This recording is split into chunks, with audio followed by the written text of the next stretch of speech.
Hello, everyone, and welcome to our 13th week of Health and Wellness, Kinesiology 344. We're talking for the first time about our final unit, which is Spiritual Wellbeing, which is kind of our unifying unit, which is our unifying unit for all the areas of well-being. And we're going to introduce it today. It is the only class technically for this week because Easter break is coming up and Easter is obviously on its way. That is going to be only the Tuesday class essentially, that we normally have. So we just have one lecture and then, or lecture video here, and then we'll have one one discussion board post that will be due on Tuesday next week. Not going to ask you to try and get it done within one day by tomorrow, and then or interrupt your break. Can't do that. So it's going to be due technically on Tuesday of next week. Want you to be building it, obviously, not wait till Tuesday, because Tuesday will start again with the remainder of spiritual well-being and a new discussion board post, as well as the fact that you have a rough draft of your paper due in now just basically less than 2 weeks. So that's important too. And that more information will be posted if it isn't already. It's up there on the course announcements. It's just got the wrong dates on it. I'm just going to need to update that and get that set up for you, as well as a calendar which is going to show you everything that's going to happen the last 4 weeks here, so you're clear about what's everything that's coming up, including your spiritual well-being quiz in a couple weeks here, and then your paper and your final project, which essentially is your final. Okay, we'll talk more about that. Talking about spiritual well-being, first of all, now we are completing our wheel, if you will, from a standpoint of at least talking about all the different areas. And it's such a challenge, the standpoint of every one of these areas has such a tremendous number of factors that play a role with your growth and your development toward every aspect of well-being and your total well-being.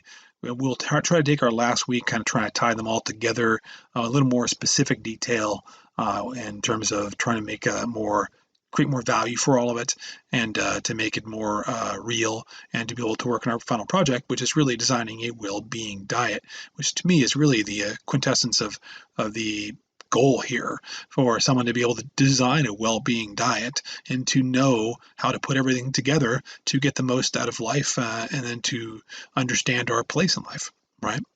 That being said, spiritual well-being, kind of a conglomeration of definitions as we always create from various sources, is essentially the essence of being with the ability to experience, I should say, the essence of being, period, really what should say, with the ability to experience and integrate meaning and purpose through your connectedness with self, personally, with other people, with art, with music, with literature, with nature, and a greater power than oneself. Technically, spirituality is not the same as it being religious or religion. However, being religious is an extension of spirituality and a way of experiencing spirituality.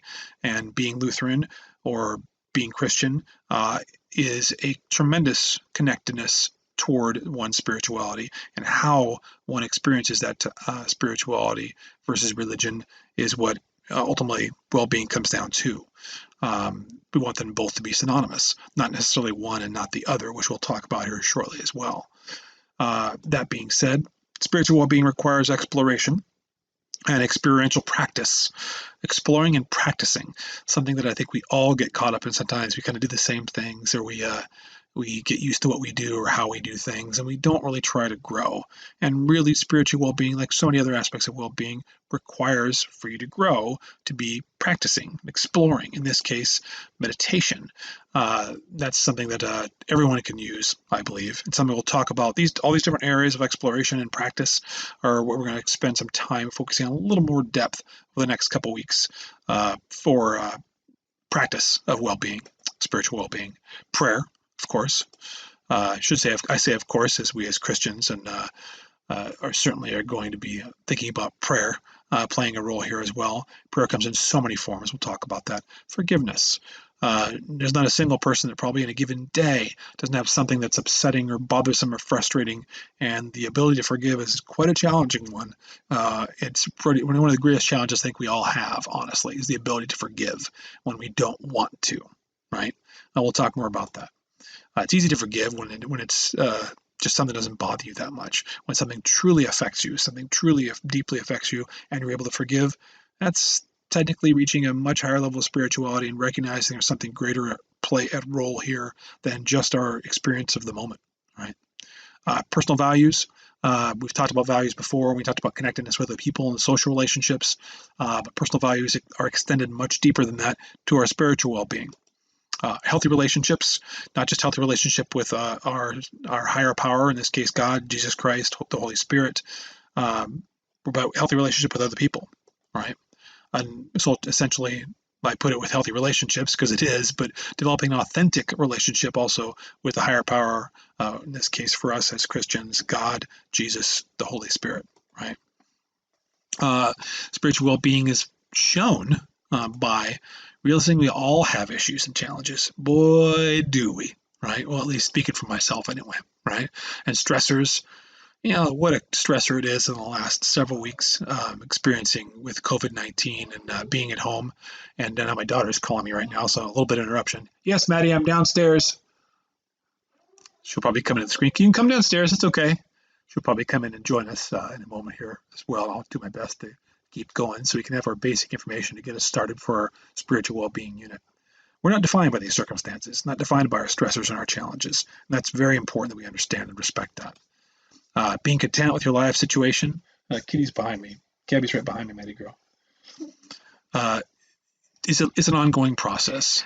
Being content with something at one point and the next moment, it's not something that you're okay with anymore. And trying to continually find that feeling of contentment is important.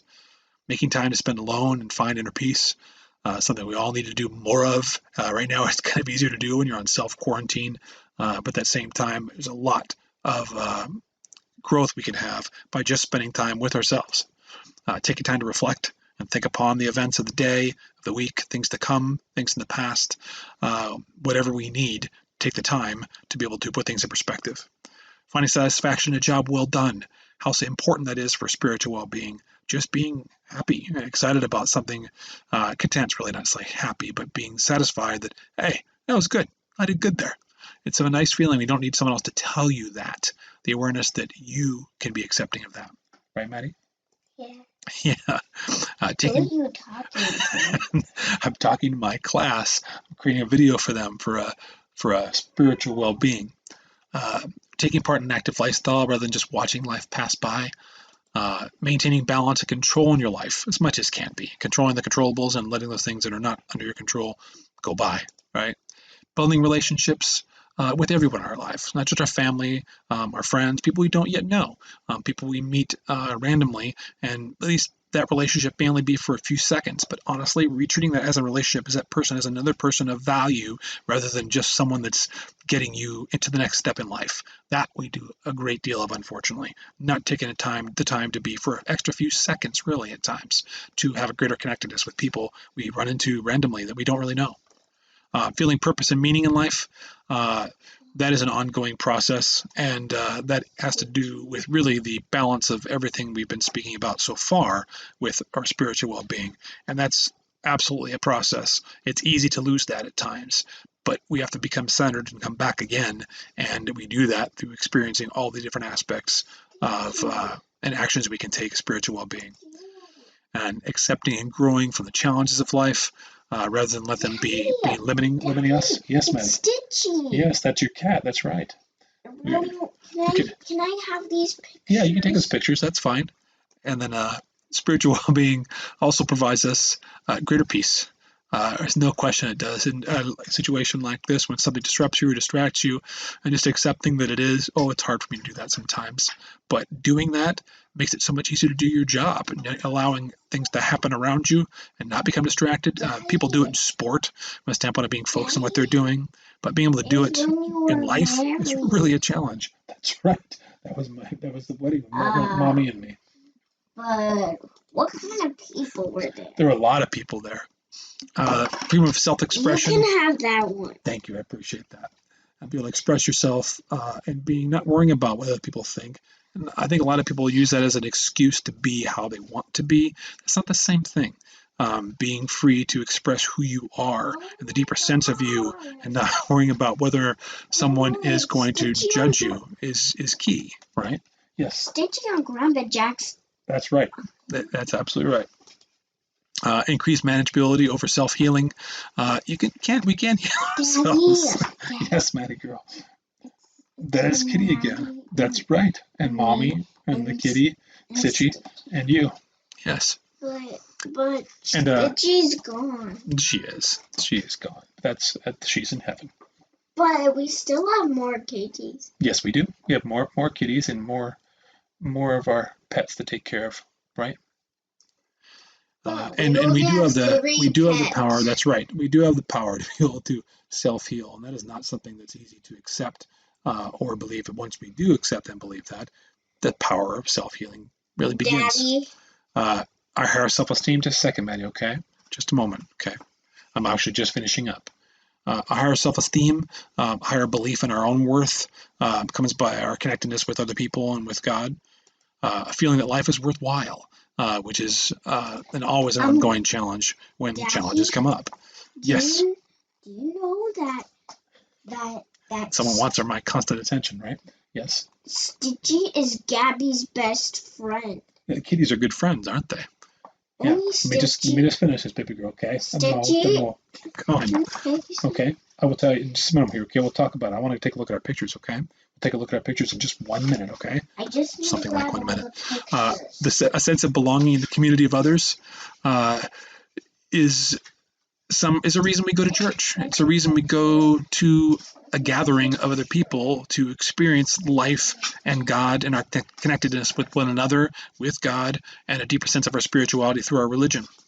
Connectedness to nature, getting outside. There is so much research to support the idea of getting outside, sometimes just to be outside, to exercise outside, go for a walk. There is so much power and healing and connectedness with nature, with life, with God, with yourself, with going for a walk, right? You can be spiritual without attending services or belonging to a particular religion, just as you may be religious, yet not have a connection to spirituality. That is such a key point. We want both, right? But we can do one and not the other, and that's absolutely the case. Spirituality should enhance religious beliefs or affiliation. Okay? Religion is a form of spiritual practice. And we'll talk more about that too.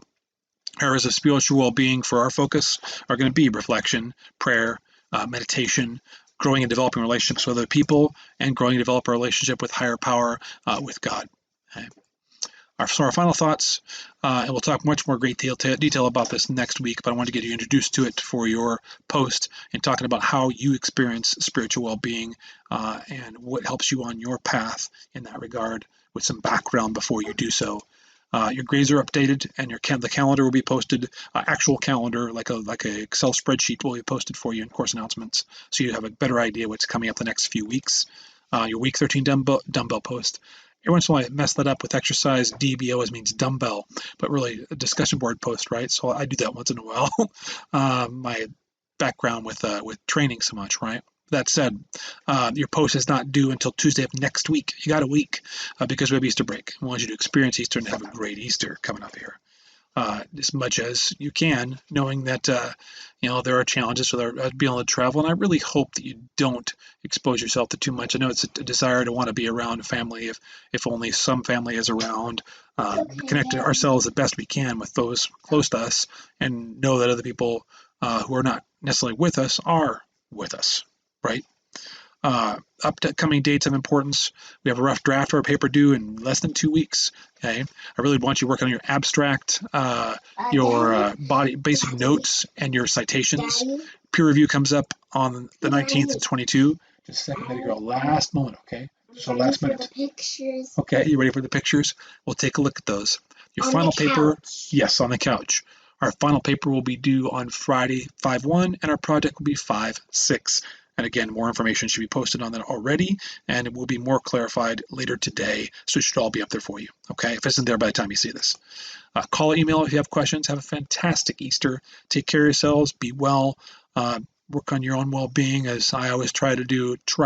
Sometimes I feel like I don't do a good enough job, but that is part of the process, isn't it? To accept that we're fallible, right? We'll see you again soon.